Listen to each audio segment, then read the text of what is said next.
ဒီနေ့ခေတ်ကြီးမှာလူတော်တော်များများကအိတ်ဆက်ခြင်းဆိုတာကိုညဘက်ရောက်ရင်ပင်ပန်းလာလို့မျက်စိမိတ်ပြီးခန္ဓာကိုယ်ကြီးကိုဆက်ပိတ်လိုက်တာမနှက်ဖြန်အလုတ်ဖြန်လုံနိုင်အောင်အားမွေးလိုက်တာလို့ပဲရိုးရိုးလေးမြင်ကြတယ်မဟုတ်လားအေးရပေါ်လဲမျက်စိမိတ်အိပ်ပျော်သွားမနှက်ဖြန်တို့ဒီလောက်ပဲလို့ထင်နေကြတာဗျဒါပေမဲ့ခမားတို့တခါမှမတွေးဘူးသေးတယ်စိတ်ကူးထဲတောင်မထည့်ဘူးသေးတယ်အိတ်ဆက်ခြင်းရဲ့နက်နဲလာတဲ့စက်ကြဝဠာလူ့ဘဝချက်တစ်ခုရှိနေတယ်ဆိုရင်ရောညစီညတိုင်းကျွန်တော်တို့မျက်လွှာချလိုက်တဲ့အချိန်မှာ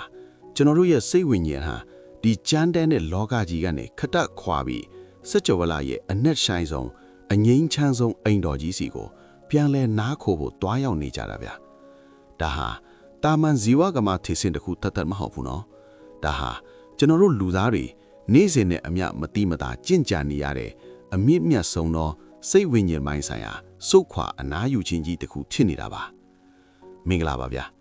နေ့စဉ်ဓမ္မကိုကြိုဆိုပါတယ်ကျွန်တော်တို့တသက်လုံးသတိမထားမိခဲ့ပဲဖြတ်သန်းလာခဲ့တဲ့ညဉ့်ညံတွေတဲ့အမောင်တို့ထဲကနေအိပ်ဆက်ချင်းဒီဟူသောအံ့ဩစရာစัจ java လာရဲ့ကုသခြင်းအမှုပညာရက်စီကိုခေါ်သွားပေးမယ်လမ်းပြအဖြစ်ကျွန်တော်ကတာဝန်ယူပါရစေအခုခေတ်ကြီးမှာစဉ်းစားကြည့်ဗျာလူတွေဟာတက်တောင့်တက်တာဆုံးအိဆက်ညံ့ညောဆုံးဆိုတဲ့နိုင်ငံခြားကတင်သွင်းတဲ့မွေးရာကြီးတွေခေါင်းအုံးတွေကိုငွေသိန်းတောင်ချီပေးပြီးဝယ်သုံးနေကြတယ်အခန်းကိုတဲ့အေးဆက်နေအောင်ဖန်တီးထားကြတယ်ဒါပေမဲ့ထူးဆန်းတာကအဲ့ဒီလောက်ပြည့်စုံနေတဲ့ကတင်ကြီးတွေပေါ်မှာအိမ်မပြောတဲ့ယောဂအင်ဆိုမီနီယာကိုအကြီးအကျယ်ခံစားနေရတဲ့သူတွေတန်းနဲ့ချီပြီးရှိနေတာပဲဗျာဘာဖြစ်လို့များလဲညနေတန်းကောင်ရအချင်းထိမျက်လုံးကြီးကျယ်ပြီးမျက်နှာချက်ကိုငေးကြည့်ရတဲ့အဖြစ်တွေခေါင်းထဲမှာအသွေးတွေတဝဲလဲလဲဖြစ်နေတဲ့အဖြစ်တွေဟာဘာကြောင့်ဖြစ်လာရတာလဲဖြစ်နိုင်တာကအိတ်ဆက်ချင်းဆိုတာကိုရုပ်ပိုင်းဆိုင်ရာအနာပေးခြင်းတက်တက်လို့လေကျွန်တော်တို့ကထင်နေပြီးတကယ်လူအပ်နေတဲ့စိတ်ဝိညာဉ်ရဲ့အရှုံးပေးခြင်းကိုမလုံနိုင်ကြလို့ဖြစ်မှာပါအိမ်မပြောဘူးဆိုတာစိတ်ပညာအရာအာယုံကြောနဲ့ဟော်မုန်းတွေဖောက်ပြန်တာလို့ပြောကောင်းပြောနိုင်ပေမဲ့တကယ်စိတ်ဝိညာဉ်ပိုင်းဆိုင်ရာအရာပြောရရင်တော့ငါဆိုတဲ့အတ္တကလောကကြီးကိုအရှုံးမပေးခြင်းလို့လက်မလွတ်ခြင်းလို့အတင်းစုပ်ကိုထားနေတဲ့တိုက်ပွဲတစ်ခုပဲဗျာခင်ဗျားတို့စဉ်းစားကြည့်နော်ကျွန်တော်တို့ဟာမနဲ့မိုးလင်းကလေးကငါကဘသူငါယာရုကပါငါပိုင်တာတွေကပါတယ်ငါကိုဘသူကဘာပြောသွားတာဆိုတဲ့အတ္တရဲ့တန်ချက်ကအင်ကြီးကြီးတွေကိုအထက်ဝစ်စိန်ပြီးလော်ကီစစ်မြေပြင်ထဲမှာတနေ့ကုန်တိုက်ပွဲဝင်ခဲ့ကြတာညဘက်အေးပြဖို့ရောက်တဲ့အခါအဲ့ဒီလေးလံလာတဲ့တန်ချက်ကားကြီးတွေကိုချွတ်ချခဲ့ရမှာဗျာဒါပေမဲ့ကျွန်တော်တို့ကမချွတ်ချနိုင်ဘူးမနှက်ဖြန်အတွက်ကိုတင်ပူပန်နေတဲ့တောကတွေမနေ့ကအတွက်နောင်တရနေတဲ့အတိကအရေးမဲတွေကိုကတင်းပေါ်အထိအတင်းဆွဲတင်လာကြတယ်ငါဆိုတဲ့အတ္တကအလုတ်လုတ်ချင်နေတုံးတယ်အဲ့ဒီတော့ရုပ်ခန္ဓာကြီးကအယမ်းပင်ပန်းပြီးအိတ်ချင်နေပြီပဲစိတ်ကနိုးကြပြီးအလုတ်ဆက်လုံနေတော့ကိုယ်နဲ့စိတ်ကြားမှာကြီးမားတဲ့ပฏิပတ်ခါကြီးတစ်ခုဖြစ်လာတော့တာပေါ့ဒါကိုနားလည်ဘူးဆိုရင်အိတ်ဆက်ခြင်းဆိုတာတကယ်တော့နေ့စဉ်သေဆုံးခြင်း daily death အသေးလေးတစ်ခုဆိုတာကိုအရင်လက်ခံရမယ်ဗျာကြောက်စရာကောင်းတဲ့သေခြင်းတရားကိုပြောနေတာမဟုတ်ဘူးနော်ကျွန်တော်တို့သိထားတဲ့အရာအလုံးကိုခတဆွတ်လွတ်လိုက်ရတဲ့အခိုက်အတန့်ကိုပြောနေတာအိမ်မောကျသွားတဲ့အချိန်ကိုခမားတို့ပြန်စဉ်းစားကြည့်အဲ့ဒီအချိန်မှာခမားဟာကုမ္ပဏီပိုင်ရှင်တထေးကြီးလည်းမဟုတ်တော့ဘူးလမ်းပေကန်တောင်းရမ်းစားနေရတဲ့တောင်းရမ်းစားတယ်လို့လည်းမဟုတ်တော့ဘူးပညာတတ်ကြီးလည်းမဟုတ်ဘူးစာမတတ်သူလည်းမဟုတ်ဘူးရန်သူလည်းမရှိဘူးမိတ်ဆွေလည်းမရှိဘူးငါဆိုလည်းအတိတောင်လုံးဝမရှိတော့ဘူးဗျာအဲ့ဒီအချိန်မှာလူသားအားလုံးဟာစัจ java လာရဲ့ရင်ခွင်ထဲမှာလုံးဝတန်းတည်ညီမြော့သွားတော့တာပဲအဲ့ဒီလိုလုံးဝအရာအားလုံးကိုဆွန့်လွတ်လိုက်ရမှာကိုကျွန်တော်တို့ရဲ့မတိစိတ်ကကြောက်နေတာဗျာငါဆိုတဲ့တေရှိမှုလေးပျောက်ကွယ်သွားမှာကိုစိုးရိမ်ပြီးအတ္တကအိတ်ဆက်ခြင်းကိုခုခံနေတာဒါကြောင့်လဲခေါင်းထဲမှာအသွေးတွေတစ်ခုပြီးတစ်ခုဖန်တီးပြီးငါရှိသေးတယ်ငါစဉ်းစားနေတော့ပဲဆိုပြီးတက်တေပြောနေကြတာပေါ့အဲ့ဒီလိုခုခံစရောတော့တကယ်နစ်နစ်ချက်အိပ်ပျော်ခြင်းဆိုတဲ့ဒုက္ခဝရီကိုခမည်းတော်ဘယ်တော့မှမရောက်မှာမဟုတ်ဘူးဗျာတကယ်စစ်မှန်တဲ့အိပ်ဆက်ခြင်းကိုရဖို့ဆိုရင်ကျွန်တော်တို့ကစွမ်းအားဆိုတဲ့နေရာမှာအရင်ကပြောခဲ့ဘူးတို့ကိုအားနဲ့သူအားဆိုတာကိုခွဲမြင်ရပြန်တော့ဗျာအိပ်ပျော်ဖို့အတွက်ငါအိပ်ရမယ်ငါမျက်စိမိတ်ရမယ်ငါမျက်မျက်အိပ်ပျော်မှဖြစ်မယ်ဆိုပြီးကိုအားကိုနဲ့အတင်းကြိုးစားနေရင်ပူပြီးနိုးချလာအောင်မူဗျာအိပ်ဆက်ခြင်းဆိုတာကြိုးစားပြီးယူရတဲ့အရာမဟုတ်ဘူးလုံးလျောင်းအရှုံးပေးလိုက်ရတာ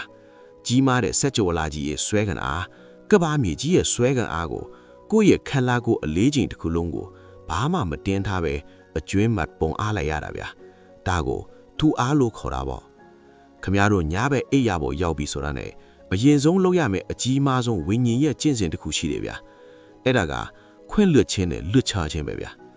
ဒီနေ့တစ်နေ့တာလုံးခမရကိုဒုက္ခပေးခဲ့တဲ့သူတွေစိတ်ညစ်အောင်လုပ်ခဲ့တဲ့သူတွေအားလုံးကိုအိတ်ခမ်းတကားကိုမှတင်ထားခဲ့လိုက်ပါသူတို့ကိုခမရရဲ့တန့်စင်တဲ့အိပ်ရဖို့အထိတွေးပြီးမခေါ်လာပါနဲ့ဒီနေ့တစ်နေ့တာလုံးငါဘက်ကအကောင်းဆုံးကြိုးစားခဲ့ပြီးခဲ့တာတွေပြီးသွားပြီအခုအချိန်ကစပြီးလောကကြီးရဲ့ပြဿနာတွေအားလုံးကိုငါလုံးဝတာဝန်မယူတော့ဘူးစကြဝဠာကြီးကပဲဆက်ပြီးတာဝန်ယူပေးပါတော့ဆိုပြီးစိတ်ထဲကနေရိုးရိုးလေးဝန်ခံလိုက်ပါဗျာအဲ့ဒီလိုဝန်ခံလိုက်ကဟာတနေ့တာလုံးစောင့်ထားတဲ့အတ္တထီကြီးကိုအောက်ချလိုက်တာပဲအဲ့ဒီလိုလွတ်ချလိုက်တဲ့ခဏမှာပဲခမည်းရဲ့ပူလောင်နေတဲ့စိတ်အတိတွေကိုစကြဝဠာရဲ့အေးချမ်းတဲ့အလင်းတောင်းတွေအလုံးရင်းနဲ့ဝင်လောက်လာတော့တာပဲဗျာ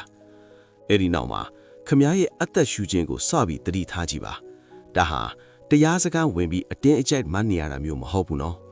်ကိုယ့်ရဲ့ဝင်းလေထွက်လေဟာစစ်ကြောဗလာနဲ့ကိုယ်နဲ့ဆက်သွယ်ထားတဲ့ချက်ကြောင်းလေးတစ်ကြောင်းလို့သဘောထားလိုက်ဗျာရှူသွင်းလိုက်တဲ့လေအေးအေးလေးနဲ့အတူစစ်ကြောဗလာရဲ့ကုသခြင်းစွမ်းအားတွေဟာခမည်းရဲ့နှာခေါင်းကနေရင်းဘက်ထဲအဲ့ဒီကနေတဆင့်ခြေဖျားခေါင်းအစုံအထိစီးဆင်းသွားတယ်လို့မြင်အောင်ကြည့်ဗျာပြီးတော့ရှူထုတ်လိုက်တဲ့လေနဲ့အတူခမည်းခန္ဓာကိုယ်ထဲကနာကျင်မှုတွေစိတ်ထဲကတောကတွေပူလောင်မှုတွေအားလုံးဟာ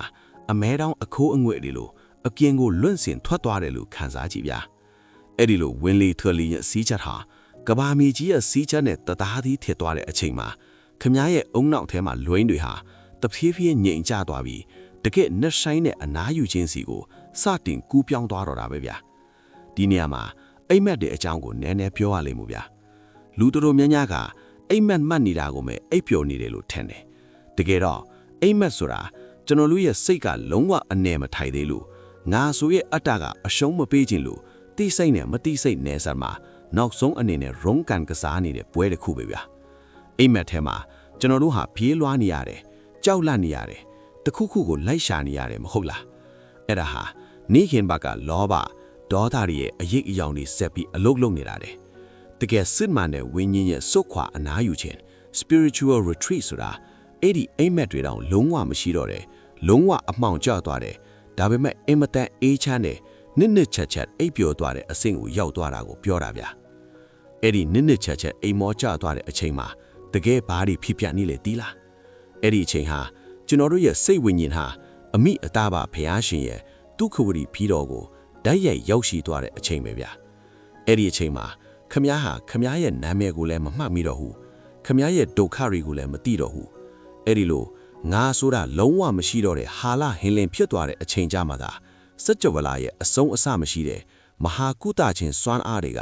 ကကျွန်တော်တို့ရဲ့ခန္ဓာကိုယ်ထဲမှာနေရာလက်မကျန်စီးဝင်လာတော့တာပဲဗျာစဉ်းစားကြည့်ဗျာနေခင်ဘတ်တွေမှာကျွန်တော်တို့ရဲ့အာယုံကြောတွေသွေးကြောတွေဆဲလေးတွေဟာပြင်ပဒဏ်ရာတွေစိတ်ဖိစီးမှုတွေကြောင့်ဘလောက်တောင်ပျက်စီးယိုယွင်းခဲ့ရလဲအဲ့ဒီပျက်စီးနေတဲ့အစိတ်ပိုင်းတွေကိုပြန်လဲပြူးပြင်းတိဆောက်ဖို့အတွက်တဘာဝကြီးကအဲ့ဒီနှစ်ချက်အိပ်ပျော်နေတဲ့အချိန်လေးကိုပဲအသုံးပြုတာဗျာအဲ့ဒီအချိန်မှာနှလုံးခုန်နှုံးတွေကအငြိမ်သက်ဆုံးအခြေအနေကိုရောက်သွားတယ်သွေးပေါင်ချိန်တွေကျဆင်းသွားတယ်ခန္ဓာကိုယ်ရဲ့ခုခံအားစနစ်ကြီးကအမြင့်ဆုံးအရှိန်ဟုန်နဲ့နိုးထလာပြီးယောဂဗျာတွေကိုတိုက်ထုတ်တော့တာပဲဗျာ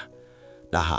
ပြင်ပကနေတွင်းလိုက်တယ်ဘလောက်ဈေးကြီးတဲ့ဈေးဝါးကမှမပေးစွာနိုင်တယ်မလုတ်ဆောင်နိုင်တယ်အံ့ဩစရာစကြဝဠာရဲ့ဈေးယုံကြီးပဲဗျာဒါကြောင့်လဲတကယ်ကိုအတ္တကင်းကင်းနဲ့အိမ်မက်တောင်မမှတ်ပဲနှစ်ချက်အိပ်ဖြိုးသွားတဲ့သူဟာမနဲ့လင်းလုံးမျက်လုံးပြန်ဖွင့်လိုက်တဲ့အခါမှာမနေ့ကပင်ပန်းနွမ်းလည်နေတဲ့လူအောင်ကြီးမဟုတ်တော့ဘူးဗျာသူ့ရဲ့ခန္ဓာကိုယ်တွေကအစိတ်ပိုင်းလေးတွေဆဲလေးတွေအားလုံးဟာအလင်းတောင်တွေနဲ့အသစ်ပြန်မွေးထွားလာတဲ့လူတစ်ယောက်လိုရွှေကြပန်းတဲကနေနိုးထွားလာတဲ့သူလိုအရန်ကိုလန်းဆန်းတက်ကြွနေတော့တာပေါ့ဒါပေမဲ့ဒီနေရာမှာအကြီးမားဆုံးမှားယွင်းခြင်းတစ်ခုကိုလူတွေလှုပ်တက်ကြသေးတယ်ဗျာအဲ့ဒါကဘာလဲဆိုတော့မနဲ့နိုးချင်းအချိန်လေးမှာပဲကျွန်တော်လူတွေဟာကလေးတယောက်အမိရင်းခွင်တဲကနေနိုးလာသလိုအေးချမ်းမနိုးထွားကြဘူးဗျာမျက်လုံးပွင့်ချင်းပါပဲဟဲ့ငါမှဘာအလုပ်တွေလုပ်เสียရှိသေးလဲဒီနေ့ဘသူကိုပတ်စံသွားဆက်ရမလဲရုံးမှာဘာပြဿနာတွေရှင်းရမလဲဆိုတဲ့လော်ကီတောကတွေကိုချက်ချင်းကောင်းနဲ့ပြန်ထည့်ပြီးလန်ဖျက်ကမန်ကတန်ကရင်ဘော်ကနေခုံစင်းကြတာပဲ အဲ့ဒီလိုလှုပ်လိုက်တာဟာတနေ့လုံးစက်ကြဝဠာကြီးကကုသပေးထားတဲ့ပြူပင်ပေးထားတဲ့စိတ်ဝိညာဉ်ရဲ့ငြိမ်းချမ်းမှုအားလုံးကိုမျက်စိတမိတ်အတွင်းမှာဖျက်ဆီးပစ်လိုက်တာနဲ့တူတူပဲဗျာတကယ်မှန်ကန်တဲ့နိုးထားခြင်းဆိုတာအဲ့ဒီလိုမဟုတ်ဘူးဗျာ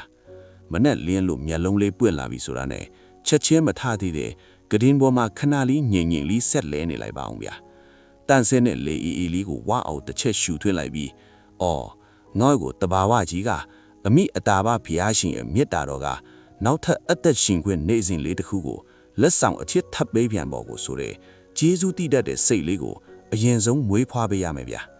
အဲ့ဒီလိုဂျေဇုတည်တတ်တဲ့စိတ်နဲ့မျက်နာမှာအပြုံးလေးတစ်ခုဖန်တီးပြီးမှအိယာကနေဖြည်းဖြည်းချင်းထပါဝဲ